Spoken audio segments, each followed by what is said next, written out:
Hora de balances cuando es fin de año, 26 de diciembre, en el estudio del consejero del Banco Central de Chile, Claudio Soto. Claudio, muchísimas gracias por la gentileza de estar acá. Buenos días. Muchas gracias, Iván, por la invitación. Digo hora de balances porque, bueno, en el Banco Central están haciendo eso permanentemente, pues, mirando la economía y haciendo el balance, pero proyectando hacia el futuro. De eso se trató el informe de política monetaria de diciembre, ¿no? Sí, efectivamente. Nosotros hacemos 4 informes al año de política monetaria, que son informes de carácter más bien macro.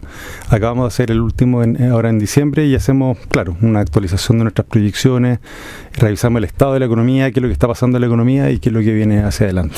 ¿Y qué es lo que está pasando? Que el estado de la economía, no estoy culpando al mensajero, digamos, pero el estado de ese informe no deja satisfecho, deja como con la sensación de que la situación es más o menos compleja. Yo diría 3 cosas que son las más relevantes. Lo primero es que nosotros venimos de una fase de ajuste. Todo el mundo recuerda el periodo de alta inflación que tuvimos.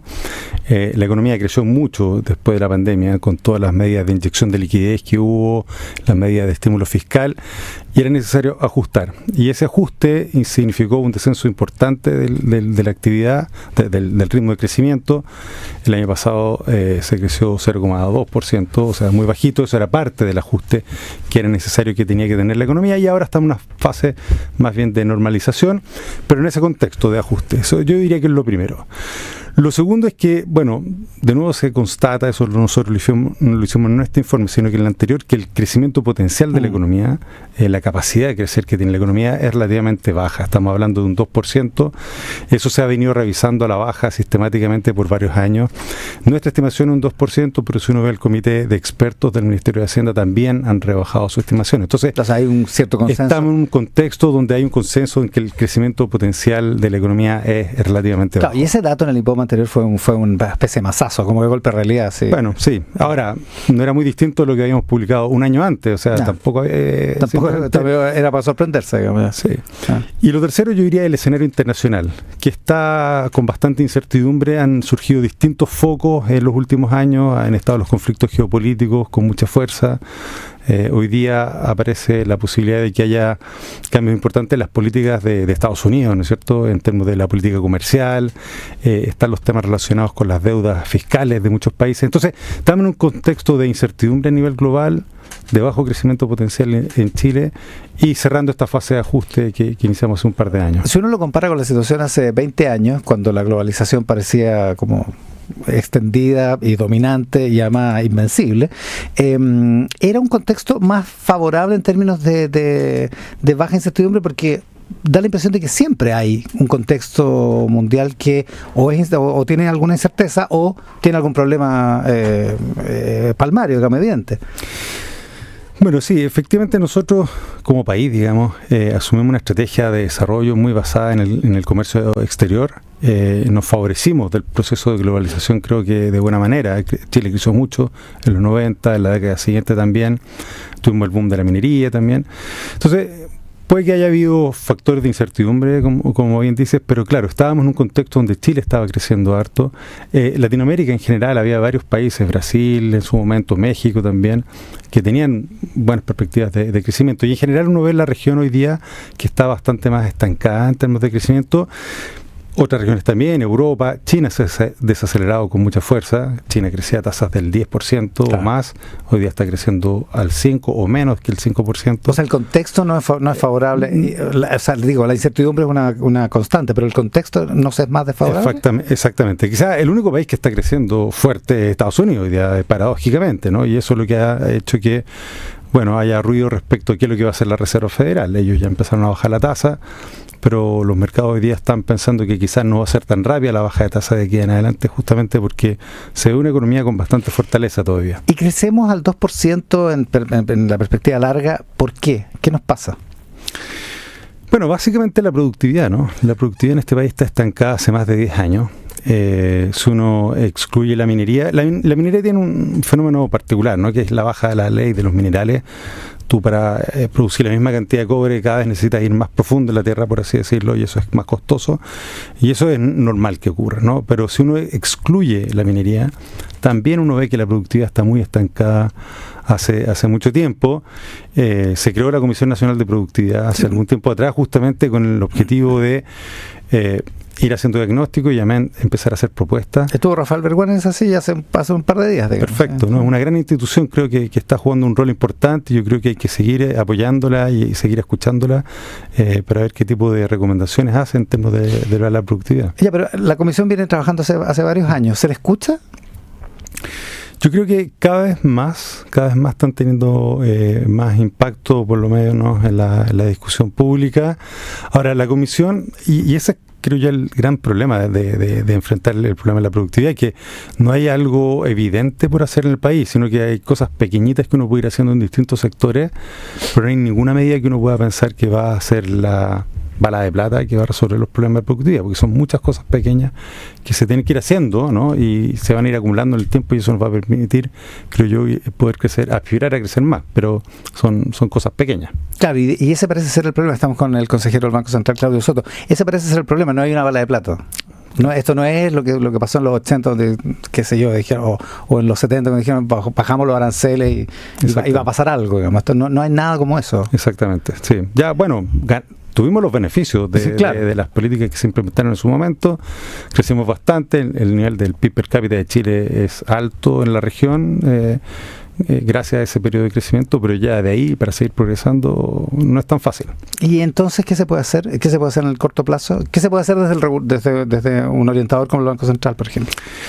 Bueno, nuestro foco es la inflación, ¿no? Eso es lo más importante. Las herramientas que nosotros tenemos más bien apuntan a controlar la inflación. También tenemos atribuciones en materia de regulación financiera y es ahí donde está nuestro foco. El crecimiento potencial es importante porque nos da una métrica para evaluar el estado de la economía y dónde se pudieran estar generando presiones inflacionarias o podrían generarse situaciones de sobrecalentamiento, o por el otro lado, si es que vemos que la economía está operando bajo su capacidad, podemos prever que hacia adelante las presiones inflacionarias van a ser más bajas. Entonces, es ahí donde está nuestro foco. De hecho, lo que nosotros estamos viendo, y esto es un punto importante en este informe, es que vemos una demanda interna relativamente débil, más allá del tema del crecimiento potencial. Vemos una demanda interna relativamente débil, vemos que hay holguras en la economía que se van a mantener abiertas por algún tiempo. No son grandes holguras, pero hay algún nivel de holgura, y eso va a permitir que esta inflación que ha subido y que probablemente va a subir un poco más de aquí en adelante, luego dentro del horizonte vaya descendiendo hacia el 3%. Ya, y eso los mantiene un cierto grado de tranquilidad y le da cierta posibilidad al Banco Central y eventualmente a la economía de tomar algunas medidas que permitan reactivar, digamos, ¿no? Bueno, nosotros en nuestra última reunión bajamos la tasa de política monetaria, ¿no es cierto? Nuestro escenario central contempla una trayectoria que nos lleve hacia la tasa de interés neutral. Nosotros tenemos una estimación de un rango para la tasa de interés neutral que va desde 3,5 a 4,5. La tasa de interés neutral es la que no le aporta ni le quita estímulo a la economía. Nosotros estamos con la tasa un poco por sobre la tasa de interés neutral, estamos bastante cerca de la tasa de interés neutral, y nuestra proyección es que debiésemos en algún momento ir convergiendo hacia esa tasa hacia ese lugar, digamos, neutral. Sí. El problema son las presiones inflacionarias, como dice usted, Claudio, y ahí es donde, por ejemplo, pasan cosas como coyunturales. Esta subida del dólar del último mes, ayer leí un titular que se bajó el dólar, quedó en 9.90. Es como en la última jornada de transacciones, que es un dólar impensado en un cierto sentido. ¿Para qué hablar de que hace algunos años costaba 500 pesos el dólar? ¿Hay una preocupación por el precio del dólar? A ver, para nosotros el dólar es un dato que incide en la trayectoria de la inflación. Dependiendo de la persistencia de los movimientos del dólar, eso va a tener un impacto más persistente o no sobre la inflación, y ese es nuestro foco, ¿no? Evaluar eso en conjunto con el estado de la economía, la situación del mercado laboral. Claro, al central no le interesa el dólar en sí mismo, digamos. El dólar incide básicamente para nuestro análisis en las proyecciones de inflación, y es ahí donde nosotros tenemos que evaluar qué es lo que corresponde hacer con la tasa de política monetaria, en este caso, dadas las proyecciones de inflación que tenemos. Ahora, ¿qué es lo que ha pasado con el dólar? Bueno, básicamente en las últimas semanas, un par de meses ya a esta altura, se ha producido una apreciación global muy fuerte del dólar. Uno ve todas las monedas en general de la región y el euro y otras monedas se han debilitado bastante respecto al dólar, porque el nuevo gobierno de Estados Unidos, las cosas que han aparecido en el debate programático previo a las elecciones, apuntan a una economía que podría crecer un poco más eventualmente, pero también una economía que podría estar más endeudada. Hay mucha incertidumbre también, por ejemplo, sobre la política comercial que va a implementar Estados Unidos. No es claro hasta qué punto se van a implementar estas políticas arancelarias. Todo eso genera una situación donde se favorece de alguna manera el dólar, y eso es lo que hemos estado viendo. O sea, parte de lo que está pasando con el peso es más bien algo que está sucediendo con el dólar. Y a eso hay que agregar que ha habido más signos de debilidad en China. China hace rato que viene con un crecimiento que se ha ido alentizando, y en los últimos datos se han mostrado signos también de mayor debilidad, y eso le ha pegado al precio del cobre, ¿no? Entonces se han combinado esos dos factores que, bueno, nos tienen con el peso en los niveles que está. ¿Pero es una preocupación? Digo, desde el punto de vista de la inflación, ¿es una preocupación? Bueno, o sea, ¿va a provocar más inflación? ¿Qué significa? Bueno, justamente en nuestro informe lo que hicimos fue revisar al alza las proyecciones de inflación para el cierre de este año y para los primeros trimestres del próximo año, ¿ya? Y en parte eso obedece a que efectivamente tenemos un tipo de cambio más depreciado. Lo otro es que hemos visto alzas en algunos costos laborales en particular, y lo que hicimos fue evaluar que la persistencia o el traspaso de estos shocks a precios internos podría ser algo mayor de lo que veníamos evaluando hasta antes de este boom, más bien con las medias históricas, como los promedios históricos de efectos de esto, porque se han combinado shocks. Muchas veces lo que ocurre es que hay un shock que aparece en la economía, después viene otro, pero en este escenario se combinaron varios shocks. Está el tema cambiario, están los costos internos, ha habido alza en los costos de transporte a nivel internacional. Entonces ha habido un conjunto de elementos, y por eso pensamos que eso va a presionar un poco más los precios. Eso nos llevó a revisar al alza la predicción para el cierre de este año en los primeros trimestres, pero también vemos que dentro de nuestro horizonte la inflación debiese converger al 3%, por este otro elemento que te mencionaba antes. Vemos que la demanda interna todavía está débil y que hay holguras en la economía, y eso debiese incidir entonces hacia mediano plazo. Hay algunos que piensan que el Banco Central, lo estoy cambiando de tema, estamos con Claudio Soto, consejero del Central, debería preocuparse no solo de la inflación, sino de otros aspectos de la economía. Se menciona mucho el empleo, como es la Reserva Federal en Estados Unidos. ¿Qué piensa usted? Bueno, nosotros tenemos un mandato constitucional. Esto se discutió bastante en los contextos de los proyectos constitucionales. En algún momento surgió esta idea de tener un mandato dual como el que tiene Estados Unidos, pero bueno, tenemos la constitución que tenemos, tenemos la ley orgánica. Pero más allá de eso, teóricamente hablando. A ver, lo que pasa es que tener un foco en la inflación creo que hace más eficiente el objetivo inflacionario, lograr el objetivo inflacionario, ¿no? El Banco Central hace que toda su energía esté puesta en eso, y eso de alguna manera hace que se pueda lograr, y que de hecho, si uno ve la historia, en general la inflación ha estado la mayor parte del tiempo en 3%, que es la meta del Banco Central. En el sentido, el Banco Central ha sido bastante exitoso, y tener otro tipo de objetivo, bueno, uno se pregunta si es que podría afectar el primer objetivo. Habiendo dicho eso, creo que es importante entender que el marco de política que tenemos, que no es el objetivo, sino que el marco de política, cómo hacemos la política monetaria, hace que el impacto en la actividad económica sea, por alguna manera decirlo, menor que si uno tuviera un marco distinto. Y déjame explicarte con dos minutos. Nuestro objetivo es que la inflación esté en 3%, pero nosotros no buscamos que la inflación esté en 3% en cada momento del tiempo, sino que lo que nosotros hacemos es proyectar cómo va a evolucionar la inflación de aquí a 2 años. Y en ese contexto tratamos de que la inflación esté en 3%. ¿Ya? Si nosotros quisiéramos que la inflación esté en 3% todo el tiempo, tendríamos que ser mucho más activistas con la política monetaria. Y una situación como la actual, donde la inflación no está en 3%, está por sobre el 3%, nos exigiría ser mucho más duro con la actividad económica para tratar de volver al 3%. Como nuestro horizonte es a 2 años, podemos transitar por un periodo donde la inflación puede estar por sobre el 3% y no tener que incidir tan fuertemente en la actividad económica para lograr ese objetivo. Claro, ustedes ven el paciente en el largo plazo, ¿no? Si no estarían dándole remedios todos los días. Exactamente, y eso podría hacer que... Para bajar la fiebre, por ejemplo. Exactamente, y ser más duro con la actividad económica en caso de que la inflación esté alta, sí.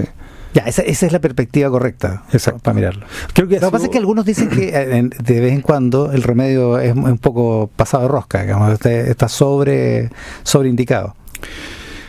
Lo que pasa es que cuando uno vive con inflación baja, dice, bueno, la inflación no es problema, pero claro, pero el problema es cuando la inflación sube, nos damos cuenta hoy, la inflación sí era un problema, y para que la inflación esté baja y se mantenga estable en torno a la meta, bueno, el Banco Central tiene que cumplir su rol, ¿no? En el fondo se lo pregunto, Claudio, porque hay muchos que dicen, necesitamos reactivación, el mundo de la construcción, se lo pregunto, hoy día viene un abogado acá en el Diario Financiero y dice, la insolvencia de la inmobiliaria será la tónica en todo lo que queda de la década, o sea, estás hablando de 5 años más de incertidumbre para el sector de la construcción, que es un sector muy vital para la economía en términos de empleo, en términos de muchas cosas, en términos de los objetivos que le permiten a las personas cumplir.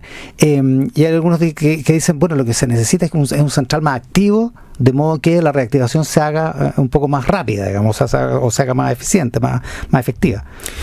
Mira, déjame contestar como en 2 dimensiones. Primero que nada, hay que entender el contexto que hablábamos recién de un crecimiento potencial bajo. El Banco Central no tiene herramientas para afectar el crecimiento tendencial o potencial de la economía.